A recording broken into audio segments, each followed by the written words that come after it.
오늘이 빼빼로데이라는 사실을 아십니까? 오늘 주일이 오순절 후 24번째 주일인 것은 우리가 모를라도 11월 11일이 빼빼로데이인 것은 알고 있습니다. 며칠 전에 우리 딸로부터 제가 빼빼로 선물을 좀 받았어요. 요즘은 아이들이 친구들하고 아주 대형 매장에 가서 대량으로 빼빼로를 사서 집에 자기 방에 한 보따리를 사놓고는 나누어 주더라고요. 내가 딸이었으면 좋겠다, 그런 생각이 들더라니까요. 부자 아빠를 가진 그런 딸이었으면 얼마나 좋을까. 나도 빼빼로 많이 사가지고 막 친구들 나눠주고 그럴 텐데. 하나님 말씀을 이렇게 보면서 또 하나님 말씀을 나누면서 간혹 발견하는 것 중 하나는 하나님도 부자를 좋아하시는가, 그런 생각이 들 때가 있어요.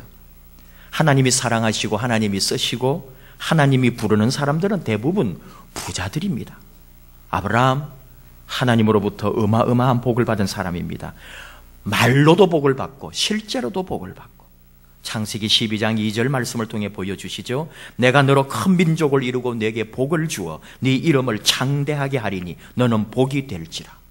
그렇게 말로만 복을 받았는데 실제로 부자가 됩니다. 창세기 13장 1, 2절 아브라함이 애굽에서 그와 그의 아내와 모든 소유와 롯과 함께 네겝으로 올라가니 아브라함에게 가축과 은과 금이 풍부하였더라.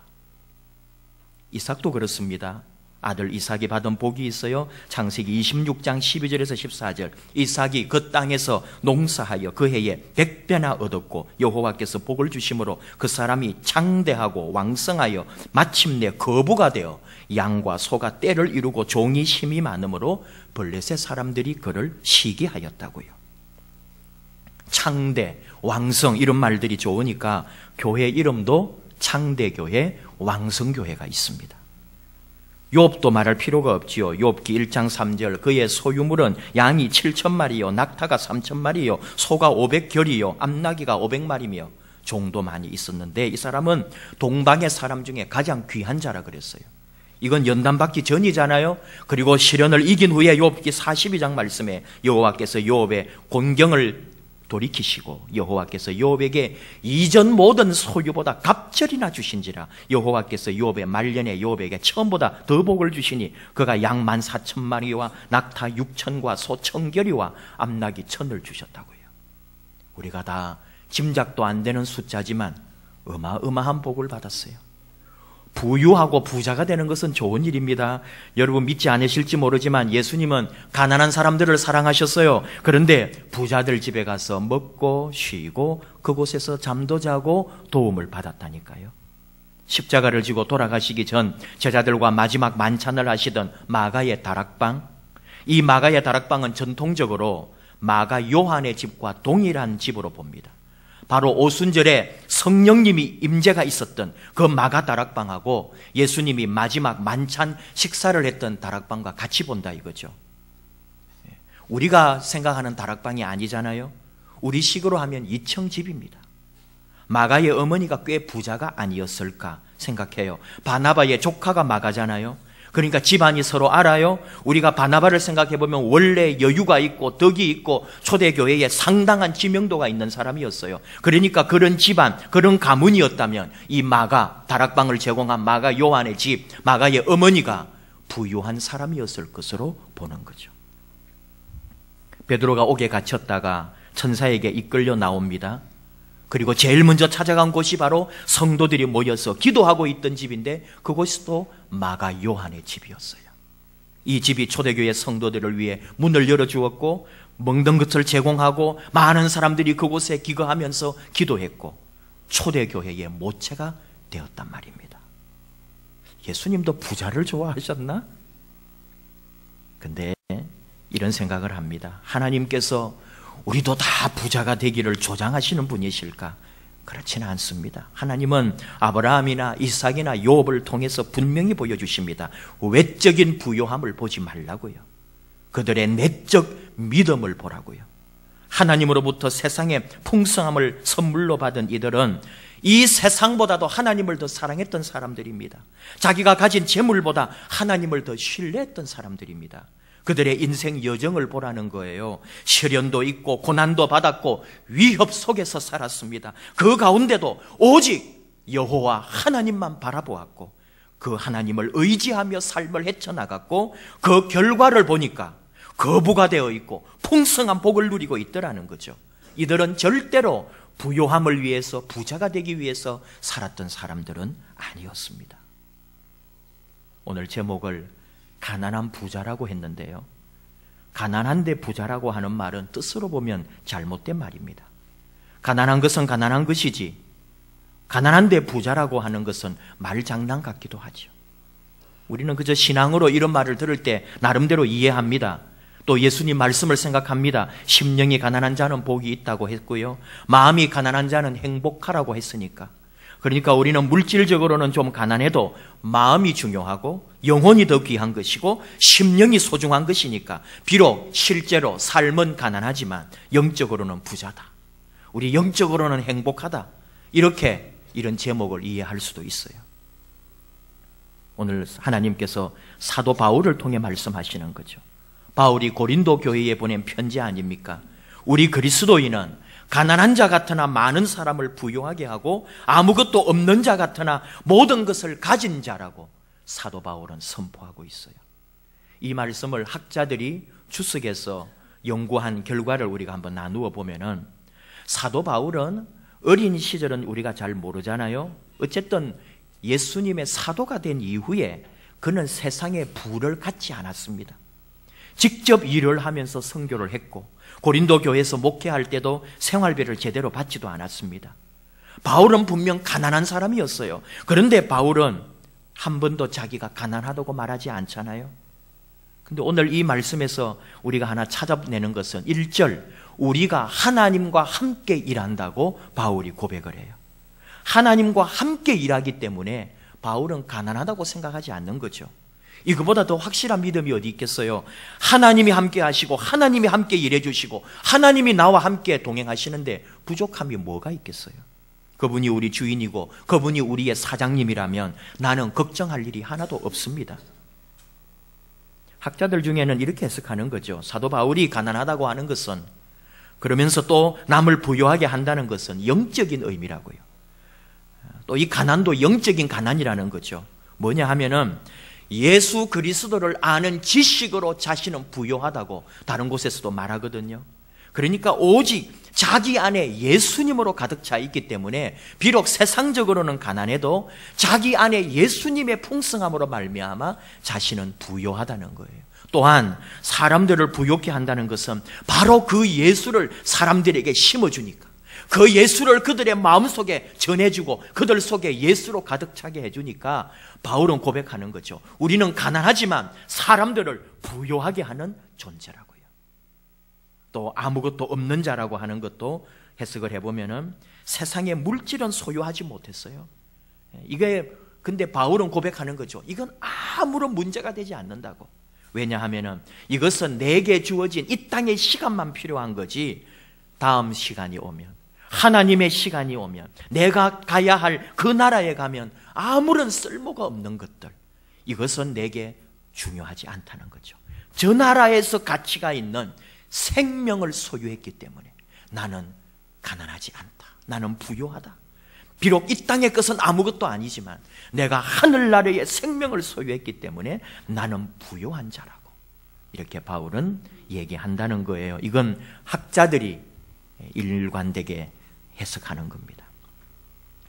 또 뭐 하나 생각해 보면은 세상에서 아무것도 없는 것이라고, 자기는 세상에서는 아무것도 없는 그런 존재지만 믿음으로 바라볼 때 오직 예수에게 속했고 예수님만이 나의 모든 것이기 때문에 그분이 나에게 모든 것을 공급해 주는 것을 일생 동안 체험했기 때문에 바울은 절대로 가난하다는 생각을 해본 적이 없다는 겁니다. 오늘 이런 말씀들을 생각하면서 바울에게는 바로 가난한 부자, 비록 세상적으로는 가난하지만 누구보다도 풍성한 삶을 누리고 있는 바울을 우리가 볼 수 있다는 거예요. 그런 중에 오늘 여러분에게 책 한 권을 소개하려고 합니다. 제가 우리 교회 온 지 얼마 되지 않아서 인터넷에 이런 책이 나왔다 해서 먼저 책을 보기도 전에 그 소개해 놓은 것들을 여러분에게 한번 전해준 적이 있더라고요. 물론 책은 그 이후에 샀습니다. 행복의 조건, 행복의 조건이라는 책입니다. 하버드 대학교 인생 성장 보고서라는 소제목이 붙어 있어요. 우리가 이 제목에서 느끼는 것처럼 우리가 행복하게 살기 위한 조건들이 뭘까? 우리가 살아가기 위해서 행복하게 살려면 필요한 것이 무엇일까? 이런 걸 가르쳐 주는 거죠. 근데 우리 제목은 행복의 조건이지만 원래 영어로 된 책 제목은 에이징 웰입니다. 쉽게 생각하면은 좋게 나이 들기, 잘 나이 드는 것, 이런 것으로 번역할 수 있지만은 좀 더 정확하게 하면 이 에이징이라고 하는 것은 단순히 나이 들어가는 것, 우리 나이 먹어가는 것만 말하는 게 아니에요. 더 깊게 보면 이 에이징은 노화하는 걸 말해요. 좋은 말이 아닙니다. 근데 에이징 웰이라는 거예요. 좋게 노화한다는 거죠. 다시 말하면 행복한 노화. 이 우리말로 굳이 번역을 하자면 행복한 노화라고 해야 되는 거예요. 근데 제목을 그렇게 달면은 뭔가 좀 건강서적 같고 그저 이 좀 독자를 너무 한정시킬 수 있기 때문에 출판사에서 많은 독자를 확보하기 위해서 행복의 조건이라고 제목을 뽑았어요. 가난한 부자, 좀 역설적이지만 또 행복한 노화, 이것도 역설적인 말 아니에요. 잘 늙어가고 잘 나이 들어가고 행복한 노화가 있느냐 할 때 좀 괴로운 얘기거든요. 나이 드는 것은 즐거운 일이 아닙니다. 나이 들어가는 게 달갑고 늙는 것이 행복한 게 아니라고요. 그런데 에이징 웰이라고 말하거든요. 행복하게 늙어가기, 행복한 노화, 잘 나이 드는 방법, 이런 얘기예요. 이 책이 대단한 이유는 세 집단을 평생에 걸쳐서 추적하면서 연구했다는 점 때문입니다. 세계 집단 총 814명을 60년 전에 10살 10대 시절 또는 20대 시절을 선별해가지고 그때부터 죽을 때까지 이 책을 쓸 때 60여 년 동안 물론 살아있는 사람도 많지만 그 사람들을 추적해가면서 일생을 연구한 결과 보고서예요. 어떻게 생활했고 어떻게 성장했고 어떻게 늙어가고 어떤 삶을 살고 있고 만족스러운지 행복한지 아니면 그러지 못한지 너무너무 다양한 방법으로 사람들을 분석하고 있습니다. 그래서 우리에게 주는 게 뭘까요? 이 결과를 통해서 살아있는 우리들, 또 살아가야 할 우리들이 어떤 지혜와 지식을 가져야 할 것인가? 오늘 우리들이 누리게 될 새로운 삶을 바라보게 해주는 거잖아요. 세 집단 중에 한 집단은 하버드 법대 졸업생들입니다. 또 한 집단은 여자들인데 여자들 천재들을 연구하면서 그 중에서 뽑아낸 여자들이에요.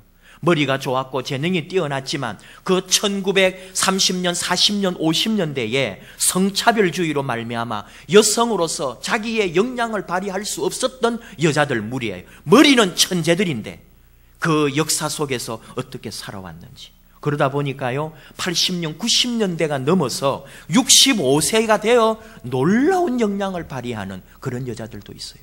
머리가 좋았지만 30년, 40년, 50년대에는 활동을 할 수가 없었던 거죠. 또 하나는 세 그룹 중에 또 한 마지막 그룹은 대도시의 저소득층 거주 지역의 아이들입니다. 부모로부터 가난을 대물림 받고 그래서 미국 사회에서 수십 년 동안 가난한 자로 살 수밖에 없었던 도시 빈민, 그런 출신 아이들을 60여 년 동안 추적한 거죠. 대단한 조사입니다. 2년마다 설문지를 보내서 답을 받았습니다. 몇 년에 한 번씩 미국에 어디에 살고 있든지 직접 찾아가서 굉장한 정밀하게 의료적으로 정신적으로 상담을 하고 수십 페이지에 달하는 그 기록을 남겼습니다. 정기적으로 건강진단서를 받아보았고요. 체계적으로 구체적으로 한 사람 한 사람을 따라다니면서 추적을 한 거죠. 물론 이 비용을 연구하는 쪽에서 되는 거예요. 그 모든 그 설문을 조사할 때마다 뭘 할 때마다 비용을 주어야 그 사람들이 보내주지 않겠어요? 어마어마한 돈이 들고 수많은 조사원들이 필요하고 전문가들이 필요하고 굉장히 오랫동안 조사하는 거예요. 연구를 하던 사람도 나이가 들어 죽어요. 그 다음 사람이 또 교수님들이 이어받아서 또 하고. 이 책을 쓴 벨런트 교수는 자기는 너무나 행복하게 40여 년 동안 이것을 연구했고 마지막 그의 결과물들을 책으로 내놓은 자기는 너무나 행복한 사람이라는 거죠. 여러분, 이 책을 완전하다고 자랑하는 게 아니에요. 이 책을 진리로 저는 믿고 있지는 않습니다. 그러나 참고할 것이 너무 많다는 거죠. 배울 것이 있습니다. 다른 사람의 인생을 보면서 나의 인생을 돌아보게 됩니다. 오늘 이 책을 이야기하는 이유는 이 책이 우리에게 역설을 가르쳐 주기 때문이에요. 노화가 행복하다는 거예요. 나이 들어가고 늙어가는 것이 좋다는 거예요. 어떻게 살아야 되느냐 말이죠. 그러면 나이 드는 것이 너무 좋은 일, 우리가 즐겁고 건강하고 행복하게 나이 들라고 우리에게 교훈해 주고 있어요. 나이 드는 것을 두려워하지 마라. 저는 이 책을 보면서 이렇게 해석을 해봤습니다. 무슨 일이든지 걱정하지 마라. 염려하지 마라. 원망하고 불평하고 부정적으로 바라보지 마라. 못한다고, 안 한다고, 하지 말겠다고 그러지 마라. 해보겠다, 할 수 있다. 왜 나는 못할까? 다른 사람도 할 수 있다면 나도 할 수 있다. 이런 자세로 살라고 이 책이 끊임없이 우리에게 말해주고 있다고 저는 읽었어요. 물론 여러분, 성공 얘기하는 거 아니에요. 성공학을 말하는 것도 아닙니다. 예수 믿으면 잘 되고 예수 믿으면 복 받고 그 얘기하는 것도 아니에요. 성공하고 부자가 되는 것은 내 삶의 결과로 이루어지는 거예요.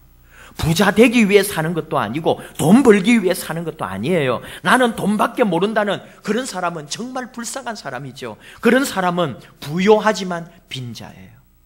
우리는 달라야 합니다. 사도 바울 고백처럼 무명한 자 같으나 유명한 자고 죽은 자 같으나 살아있는 자고 징계를 받으나 죽지 아니하고 근심하는 자 같으나 항상 기뻐하고 가난한 자 같으나 많은 사람을 부요하게 하고 없는 자 같으나 모든 것을 가진 자처럼 우리는 그런 사람이라는 거예요. 영적 비밀을 가지고 하나님의 풍성함을 가진 신앙이 지금 무슨 얘기인지 알아요? 태도를 말합니다. 우리 삶의 태도, 내 삶의 태도가 어떠하냐에 따라 내 인생이 행복한 나이든 노화를 하는데도 기쁘고 즐겁고 잘 늙어간다는 거잖아요. 행복의 조건에서 배운 이 몇 가지 사실이 있습니다. 근데 너무너무 우스워요. 너무나 평범하고 누구나 알고 있는 걸 얘기해요. 이 결론이 뭔지 알아요? 어떻게 하면 나이 잘 들고 행복하고 건강하게 노화할 수 있느냐? 고난에 대처하는 자세가 달라야 된다는 거죠. 그 다음에 평생에 걸쳐서 교육을 받아야 한다는 거고, 안정적인 결혼 생활이 있어야 되고, 45세 이전에 담배를 끊어야 하고, 술은 적당히 마시는 음주 생활이 있어야 되고, 규칙적인 운동을 하고 적당한 체중을 유지하는 일, 이거예요. 여러분, 돈을 수십억을 들여서 60년 동안 수많은 사람들을 연구한 결과가 이거예요. 허탈하지 않습니까? 우리 다 아는데, 아무거나 열어보고 건강에 대한 거 읽어보면 나오는 말인데, 근데 이게 역설이라는 거예요. 여러분, 우리가 이게 왜 역설이냐? 건강하고 오래 살고 행복하게 사는 이 모든 행복의 조건을 우리가 다 알고 있는데, 그런데 우리가 이렇게 살지를 않는 거예요. 이 책 안에 이렇게 단순하게 적혀 있지만 고난에 대처하는 자세, 이 안에 얼마나 많은 얘기가 있겠어요. 바로 태도거든요. 또 평생에 걸친 교육, 죽을 때까지 교육받는다. 그게 행복하게 가는 길인데 또 그 안에 많은 얘기가 있어요. 끊임없이 배워야 되는 거예요. 근데 다른 얘기 하지 말고요. 저는 우리 교회를 얘기하는 거예요. 여러분을 얘기하고 저를 바라보는 거죠. 우리 너무너무 잘 된 거예요. 고난에 대처하는 자세는 뭐겠어요? 이게 신앙이거든요. 믿음이거든요. 그 미국의 수많은 60, 70, 80, 90 되어서 늙어가는 노인들도 행복한 사람은요, 믿음을 가지고 있는 사람이에요. 50살, 60살에 예수 그리스도를 다시 경험해가지고 나머지 인생을 새롭게 사는 사람들이 행복한 사람들이었어요. 그리고 자녀들을 도와주고 손자, 손녀들을 키워주는 미국 할아버지, 할머니들. 저는 우리 한국의 할아버지, 할머니만 애 봐주는 줄 알았어요. 미국 할아버지, 할머니는 애 안 보는 줄 알았거든요. 아니에요. 미국에도요, 다 자녀들은 맞벌이하고 할머니 할아버지는 이제 다 은퇴하고 가까이 살면서 손자 손녀들을 봐주더라니까요. 근데 그런 할아버지 할머니들이 다른 사람에 비해서 오래 살고 건강하고 행복한 거예요. 이게 진리더라니까요. 그리고 그 자식 대대로 지혜를 물려주어서 그 손자 손녀들이 다른 세대, 다른 동류보다 훨씬 뛰어나다는 거예요. 너무너무 우리하고 비슷해요. 여러분, 할아버지 할머니들 손자 손녀 꼭 봐주시기 바랍니다. 야, 나는 네 결혼하면 절대로 애 안 봐준다, 그런 사람이 있거든요. 아마 안 행복할 거예요. 아플 거예요. 봐줘요. 할 수 있다면. 다른 얘기하는 게 아닙니다. 역설의 하나님을 말하는 거예요. 오늘 말씀을 통해 하나님은 역설을 보여주고 있잖아요. 사도 바울의 고백을 통해 역설적인 하나님을 보여줍니다. 근데 이 역설의 하나님이 뭔가 했더니 역전시키는 하나님이에요. 우리를 바꾸어 주시는 하나님, 내 삶을 변화시켜주는 하나님, 내 삶을 새롭게 해주시는 하나님. 그리스도 안에 있으면 새로운 피조물이라 이전 것은 지나갔으니 보라 새 것이 되었도다. 내 인생을 새롭게 해주시는 우리 하나님, 말씀을 통해, 믿음을 통해, 내 신앙의 태도를 통해 내 인생을 바꾸어 주시고 역전시켜 주시는 그 하나님, 이렇게 죄 많은 인생을 용서해 주시고 죄가 많은 곳에 도리어 은혜가 있게 해주시고 아프고 병들고 가난한 곳에 하나님의 위로가 있고 치료가 있고 너무너무 감격할 수 있는 하나님의 풍성한 복을 주시는 하나님, 역설과 역전의 하나님을 바라보게 하신다는 거죠. 누가 뭐라 해도 세상에 가장 가난한 부자는 우리 예수님이셨어요. 마태복음 8장 20절 예수께서 이르시되 여우도 굴이 있고 공중의 새도 거처가 있으되 인자는 머리 둘 곳이 없다. 예수님은 정말 가난하셨어요. 그는 정말로 소유한 게 없었어요. 무소유, 불교적 대명사 같지만 예수님이 이 세상 최고의 무소유의 표본입니다. 근데 예수님에게서 우리는 가난을 발견할 수가 없어요. 예수님이 제일 가난하신데도, 이 세상에 예수님보다 가난한 사람이 없는데도 우리는 예수님에게서 가난을 볼 수가 없잖아요. 그는 정말 가난한 부자였습니다. 우리가 따르고 지향해야 될 모습이에요. 뭘 봐요? 우리 고린도 후서 8장 9절에 이후에 바울이 또 고백하는 게 있어요.